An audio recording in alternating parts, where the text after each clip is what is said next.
Hello friends, IGNOU ഫോക്കസിലേക്ക് എല്ലാവർക്കും സ്വാഗതം. ഇന്നത്തെ വീഡിയോയിൽ ഇഗ്നോ യൂണിവേഴ്സിറ്റിയിലെ റീ രജിസ്ട്രേഷനെ കുറിച്ചാണ് നമ്മൾ പറയാൻ പോകുന്നത്. റീ രജിസ്ട്രേഷൻ എന്താണെന്ന് നമ്മുടെ എല്ലാ കൂട്ടുകാർക്കും അറിയാമല്ലോ. നമ്മൾ അടുത്ത ഇയറിലേക്ക് അല്ലെങ്കിൽ അടുത്ത സെമ്മിലേക്കുള്ള രജിസ്ട്രേഷൻ ഫീ അടച്ച് ചെയ്യുന്നതിനെയാണ് റീ രജിസ്ട്രേഷൻ എന്ന് പറയുന്നത്. റീ രജിസ്ട്രേഷൻ ചെയ്താലേ നമുക്ക് അടുത്ത സെമ്മിൽ അല്ലെങ്കിൽ അടുത്ത ഇയറിലെ എക്സാം എഴുതാൻ പറ്റുള്ളൂ. നമ്മളിപ്പോൾ ഓൾറെഡി ഉള്ള അഡ്മിഷന് നമ്മൾ പുതുക്കുന്നതാണ് റീ രജിസ്ട്രേഷൻ എന്നത്.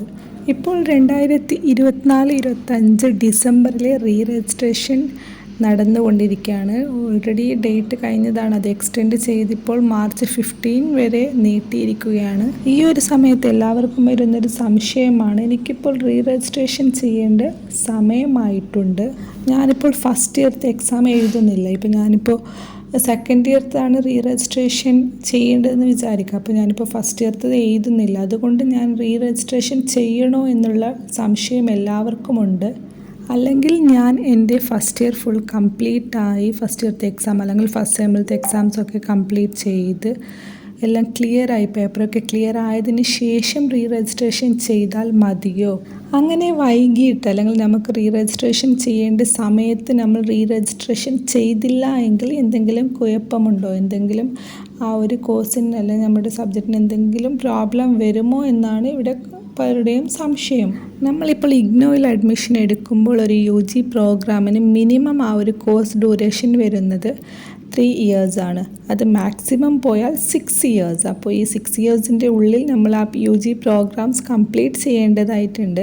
അപ്പോൾ ഇപ്പോൾ നമ്മൾ കറക്റ്റ് എല്ലാവരും ആഗ്രഹിക്കുന്നത് പെട്ടെന്ന് തന്നെ എക്സാംസൊക്കെ ക്ലിയർ ചെയ്തിട്ട് പെട്ടെന്ന് സർട്ടിഫിക്കറ്റ് മേടിക്കാനാണ്. ഇപ്പോൾ PGയുടെ കാര്യം നോക്കുകയാണെങ്കിൽ മിനിമം പീരീഡ് PG കംപ്ലീറ്റ് ചെയ്യാനുള്ള മിനിമം പീരീഡ് എന്നത് 2 years ആണ്. മാക്സിമം അത് 5 years വരെയുണ്ട്. 5 yearsൻ്റെ ഉള്ളിൽ നമ്മൾ ആ ഒരു കോഴ്സ് കംപ്ലീറ്റ് ചെയ്യേണ്ടതായിട്ടുണ്ട്. നമുക്കിപ്പോൾ സപ്ലൈ എഴുതിയിട്ട് എടുക്കാനുണ്ട്, അതേപോലെ നമ്മുടെ അസൈൻമെൻറ്റ് സബ്മിഷൻ വൈകി, ഇതൊക്കെ ക്ലിയർ ചെയ്യാനാണ് ഈ 5 years. ഇതുകൊണ്ട് ഈ 5 years ക്ലിയർ നമ്മൾ PG പ്രോഗ്രാം കംപ്ലീറ്റ് ചെയ്യേണ്ടതായിട്ടുണ്ട്. ഇപ്പോൾ UG പ്രോഗ്രാം ആണെങ്കിൽ 3 yearsഉം PG പ്രോഗ്രാംസ് ആണെങ്കിൽ 2 yearsഉം കൊണ്ട് നിങ്ങൾക്ക് കംപ്ലീറ്റ് ചെയ്യണമെന്നുണ്ടെങ്കിൽ നിങ്ങൾ റീ രജിസ്ട്രേഷൻ ഒരിക്കലും വൈകിക്കരുത്. ഏത് സെക്ഷനിലാണോ നിങ്ങൾക്ക് റീ രജിസ്ട്രേഷൻ ഡേറ്റ് വരുന്നത് അതേ സെയിം ടൈമിന് തന്നെ നിങ്ങൾ റീ രജിസ്ട്രേഷന് വേണ്ടി അപ്ലൈ ചെയ്യാൻ ശ്രമിക്കുക. നിങ്ങൾ റീ രജിസ്ട്രേഷൻ അപ്ലൈ ചെയ്യുന്നത് വൈകിക്കുന്ന ഒരു സെമ്മ് ഇപ്പോൾ നിങ്ങൾ രജിസ്ട്രേഷൻ ചെയ്യാതെ സ്കിപ്പ് ചെയ്തു, അപ്പോൾ നെക്സ്റ്റ് സെക്ഷനായിട്ട് വരുന്നത് 6 months വരെ നിങ്ങൾ അവിടെ വെയിറ്റ് ചെയ്യേണ്ടതായിട്ടുണ്ട്. അപ്പോൾ നിങ്ങൾക്ക് 6 months പിന്നെയും ലേറ്റ് ആവുകയാണ്. ഇപ്പോൾ നടക്കുന്ന ഈ ഡിസംബർ സെക്ഷനിലെ റീ രജിസ്ട്രേഷൻ നിങ്ങൾ ചെയ്തില്ല എങ്കിൽ ഇനി നിങ്ങൾക്ക് റീ രജിസ്ട്രേഷൻ ചെയ്യാൻ പറ്റുന്നത് നെക്സ്റ്റ് വരുന്ന ജൂലൈ സെക്ഷനിലാണ്. അപ്പോൾ നിങ്ങൾ 6 months വരെ ഇതിന് വെയിറ്റ് ചെയ്യേണ്ടതായിട്ടുണ്ട്. ഓരോ 6 മാസം കഴിയുമ്പോഴും ഇഗ്നോയിൽ അഡ്മിഷൻ നടക്കുന്നുണ്ട്. ഒരു വർഷത്തിൽ 2 പ്രാവശ്യമാണ് ഇഗ്നോയിൽ അഡ്മിഷൻ നടക്കുന്നത്. അത് ഫ്രഷ് അഡ്മിഷൻ ആണെങ്കിലും റീ രജിസ്ട്രേഷൻ ആണെങ്കിലും. ഇപ്പോൾ ജൂലൈ സെക്ഷനിൽ റീ രജിസ്ട്രേഷൻ ചെയ്യേണ്ട ഒരാൾ ജൂലൈ സെക്ഷൻ സ്കിപ്പ് ചെയ്തിട്ട് നെക്സ്റ്റ് ഡിസംബറിലേക്കാക്കി വെച്ചാൽ അതേപോലെ നിങ്ങളുടെ കോഴ്സ് കംപ്ലീറ്റ് ചെയ്യുന്ന പീരീഡും 6 months വീണ്ടും നീളും. ഇപ്പോൾ ഇയർ വൈസ് പ്രോഗ്രാം എടുത്ത ഒരു കുട്ടിക്ക് ഈ ഇയർ നിങ്ങൾ സ്കിപ്പ് ചെയ്ത് നെക്സ്റ്റ് ഇയറാണ് നിങ്ങൾ റീ രജിസ്ട്രേഷൻ ചെയ്യുന്നതെന്ന് വെക്കാം. അപ്പോൾ നിങ്ങൾ നെക്സ്റ്റ് എക്സാം എഴുതുന്നത് അതിൻ്റെ നെക്സ്റ്റ് ഇയറിലാണ് നിങ്ങൾക്ക് എക്സാം എഴുതാൻ പറ്റുള്ളൂ. അപ്പോൾ നിങ്ങളുടെ 1 year പിന്നെയും നീളുകയാണ്. ഇപ്പോൾ അതേപോലെ തന്നെ സെം വൈസ് ആയിട്ട് എക്സാം എഴുതുന്ന ഒരു കുട്ടി ഒരു 6 months സ്കിപ്പ് ചെയ്തു, നെക്സ്റ്റ് ഡിസംബറിൽ ഇപ്പോൾ അപ്ലൈ ചെയ്തെന്ന് വിചാരിക്കാം. നെക്സ്റ്റ് ജൂലൈ സെക്ഷനിലാണ് നിങ്ങൾക്ക് എക്സാം എഴുതാൻ പറ്റുള്ളൂ. അപ്പോൾ അവിടെ വീണ്ടും 6 months ലേറ്റ് ആവുകയാണ് നിങ്ങളുടെ കോഴ്സ് കംപ്ലീറ്റ് ചെയ്യാനുള്ള പീരീഡ്.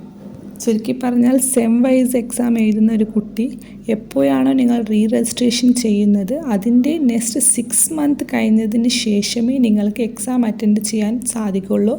അതേപോലെ തന്നെ ഇയർ വൈസ് എക്സാം എഴുതുന്ന ഒരു സ്റ്റുഡൻറ്റിന് നെക്സ്റ്റ് ഒരു 1 year കഴിഞ്ഞിട്ട് എക്സാം അറ്റൻഡ് ചെയ്യാൻ സാധിക്കുള്ളൂ. ഇപ്പോൾ ഇൻ കേസ് നിങ്ങളുടെ കയ്യിൽ വേറൊരു ഡിഗ്രി ഉണ്ടെന്ന് വിചാരിക്കാം, നിങ്ങൾ ഇപ്പോൾ പിന്നൊരു ഡിഗ്രി എടുക്കാൻ വേണ്ടിയിട്ട് നിങ്ങളൊരു കോഴ്സിന് ജോയിൻ ചെയ്തു, നിങ്ങൾക്ക് അത്ര അർജൻറ്റൊന്നുമില്ല കോഴ്സ് കംപ്ലീറ്റ് ചെയ്യാനെന്ന് വിചാരിക്കാം. സാവധാനത്തിൽ കംപ്ലീറ്റ് ചെയ്താൽ മതി എന്നുണ്ടെങ്കിൽ നിങ്ങൾ റീ രജിസ്ട്രേഷൻ സ്കിപ്പ് ചെയ്ത് നെക്സ്റ്റ് സെമ്മിലേക്കോ അല്ലെങ്കിൽ നെക്സ്റ്റ് സെക്ഷനിൽ റീ രജിസ്ട്രേഷൻ ചെയ്താലോ മതി. അതൊക്കെ നിങ്ങളുടെ താല്പര്യപ്രകാരം.